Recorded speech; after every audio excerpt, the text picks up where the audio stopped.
video, you're going to have access to a series of free samples taken from the DMT Ayahuasca frequency collection.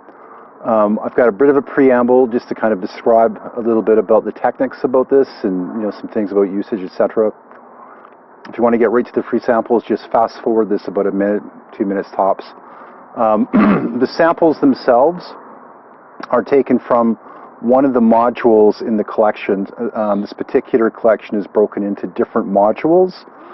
The reason for that is I wanted to create something, this being an experimental collection, I wanted to create something that would be functionally useful for both someone that's just an audiophile, in other words, who like listening to, very different, cool, exotic sounds that are psychoactive potentially, or if you're someone that wants to actually experiment on more of a scientific basis, there's modules that will facilitate that. So let me explain that a little bit. I know that members have been asking if I would do a DMT ayahuasca frequency collection like over the last probably 15 years. It's never that I didn't want to do it. It's just in order to do it right for you, I knew it was going to be like a really big job. So it's a complex subject. I appreciate the positive feedback and the support in other kinds of substance emulations that we've done. So we've done experimental frequency emulations for other kinds of things.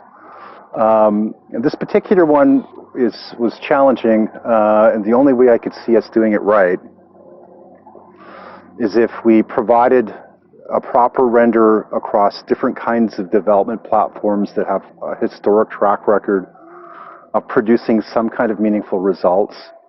Also our SOS method that lets us use a kind of state association to the desired, subject, the substance, or the, whatever the state is itself. So we're actually rendering a state associated with a kind of experience qualitatively.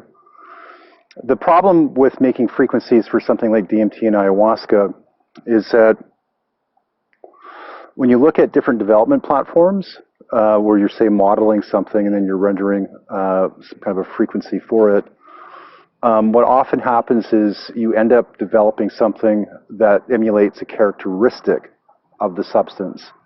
And then if it's used properly, generally most of the time, the characteristic itself will be sensed. But the thing with something like DMT is that, to my mind, the only way that we could do it effectively, with some kind of like significant meaning, is if we modeled it from a variety of platforms and then converged them and also allowed for those individual platforms to be used. So what do I mean by that?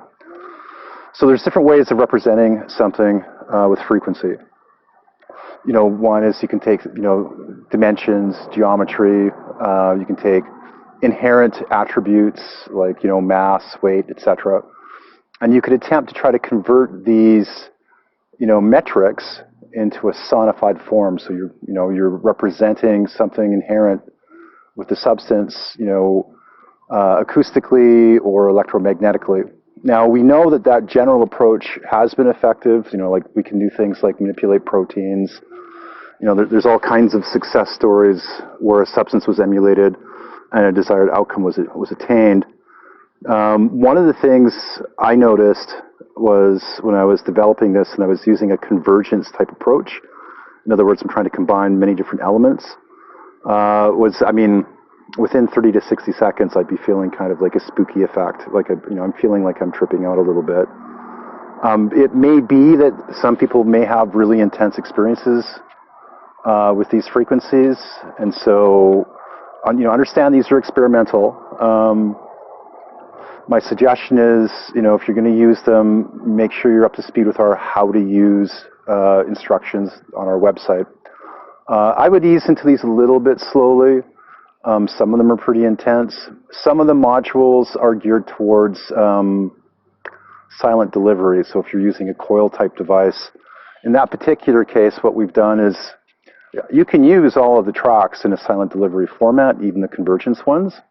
But the ones that are explicitly designed for silent delivery are the coil versions. And in those cases, what's happening is there's either a singular or a very narrow set of render types. In other words, there's a very, we're not converging many methods. We're only using a limited number of methods. So for those of you that want to experiment with just silent delivery only, you've got that. For those of you that want an acoustic type experience, that exists in a number of different modules. The most powerful part of the set is the convergence one. That's generally intended for listening to. So that's where we're at. I've been getting good feedback, so it looks like we've got a winning series on our hands. It was a big job to do this. I'm happy with the results that are coming in. In the comment section below, you can find out more about what this is. If you want to get it, how to get it. Feel free to send me any questions that you might have.